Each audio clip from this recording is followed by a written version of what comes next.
I'm Brittany Lewis with Forbes Breaking News. In remarks on the Senate floor Thursday, Senator Mitch McConnell slammed Democrats over inflation. The Kentucky senator said that Democrats derailed the economy with, quote, $2 trillion in unnecessary borrowing, printing, and spending. The Senate Minority Leader predicted that a new Democrat spending proposal would push the economy into a recession and push middle-class families over the edge. Take a listen here to his scathing remarks. Quorum call be dispensed with. Without objection. Washington Democrats' one-party government has actually performed an amazing feat. In 18 months, they've taken an economy that was ready to soar and completely derailed it with $2 trillion in unnecessary borrowing, printing, and spending. Now, 9.1% inflation is pinching hardworking Americans every time they visit the gas pump or the grocery store. The Biden administration has tried their hardest to find a silver lining amid the economic storm clouds they helped create. They've touted the strength of consumer spending to conclude our economy is strong. That's what they said.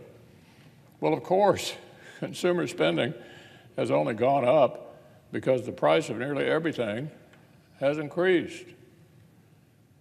A recent economic analysis shows the American people do spend more on gas, groceries, furniture, and clothes than we used to. But listen to this, adjusted for inflation, they're actually consuming less, paying more, getting less. Parents of school-age kids are some of the hardest hit. 4 in 10 say they won't go back to school shopping before the upcoming school year.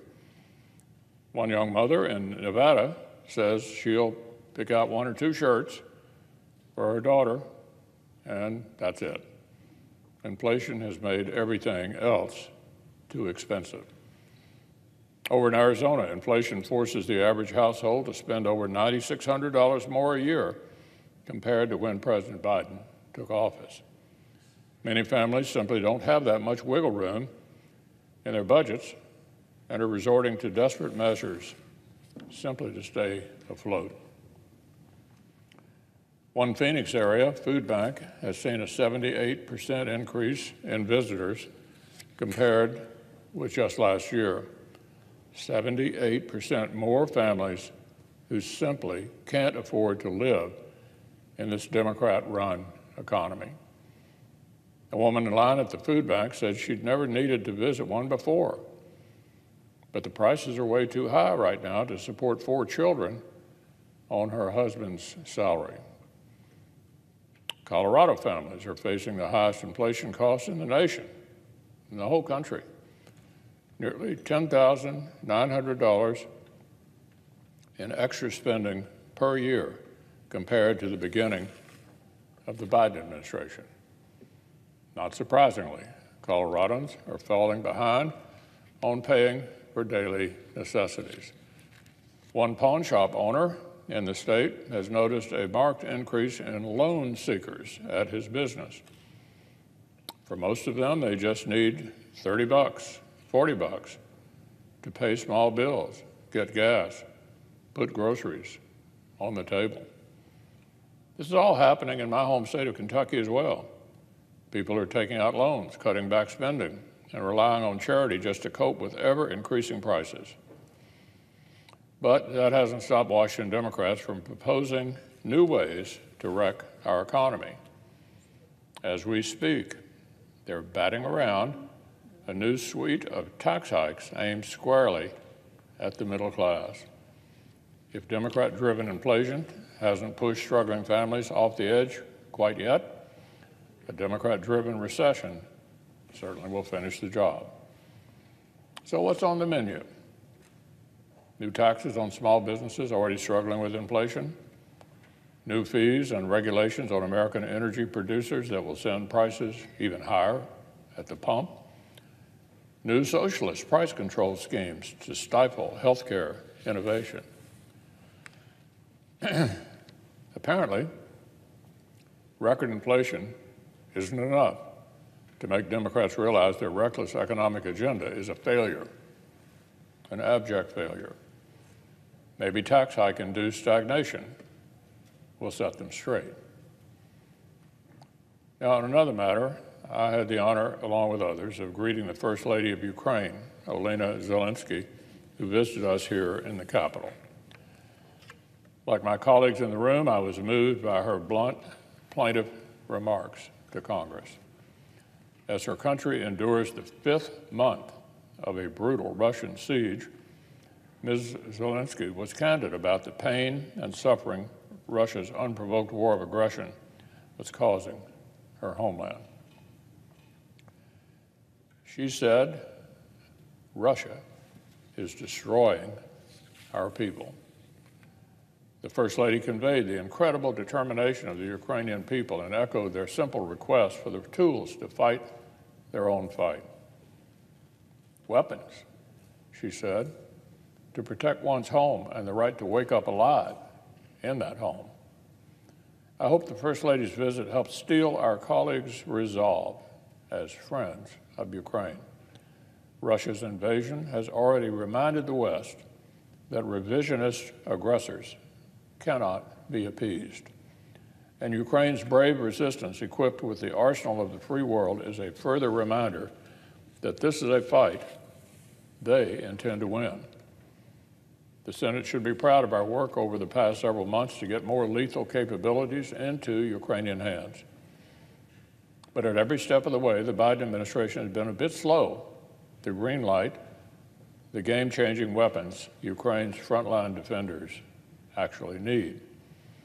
I urged the President for more than a year to take specific actions to deter Russian aggression against Ukraine, actually before it escalated. Last June, I urged him to deliver lethal capabilities to Ukraine and other states in Vladimir Putin's crosshairs. Instead, the administration slow-walked security assistance for months. In December, I called for U.S. military reinforcements along NATO's eastern flank, but the President waited until February to deploy forces, too late to deter Putin's aggression. And even after Russia has launched its unlawful invasion, the President has repeatedly deterred himself from providing Ukraine the capabilities it needs. With nearly every weapon system requested by Ukraine, the cycle in Washington plays out like this. First, hesitation and concern.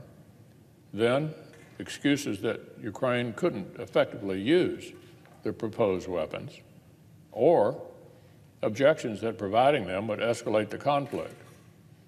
Then grudging willingness to transfer the weapons.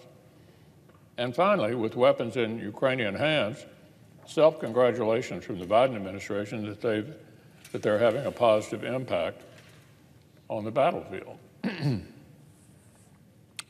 So it is exhausting to watch this decision-making cycle repeat itself from Kentucky. It must be exasperating to watch it from Kyiv.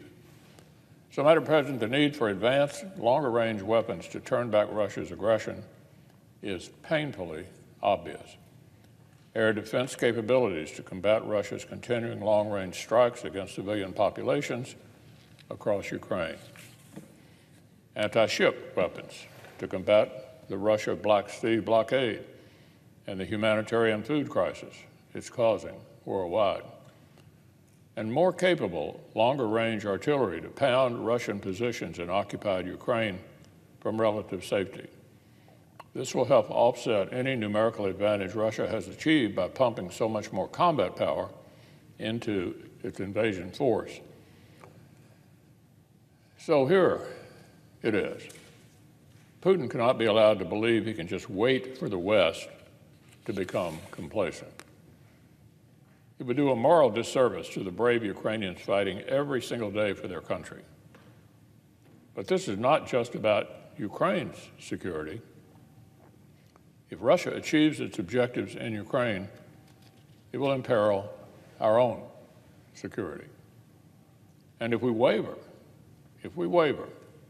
on Ukraine, it would certainly send an unmistakable signal of weakness to Beijing, which is watching the conflict in Ukraine very closely.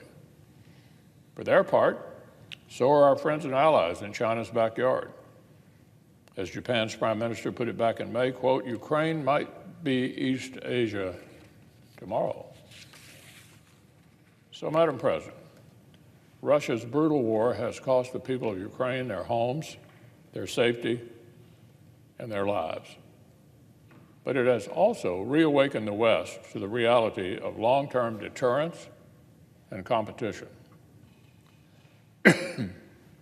It's led modern partners like Sweden and Finland to cast their lot with the greatest military alliance in the history of the world.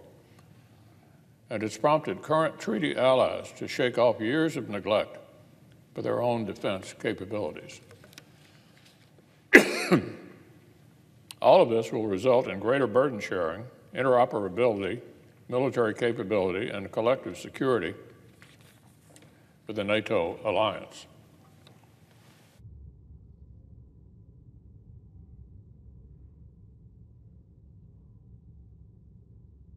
The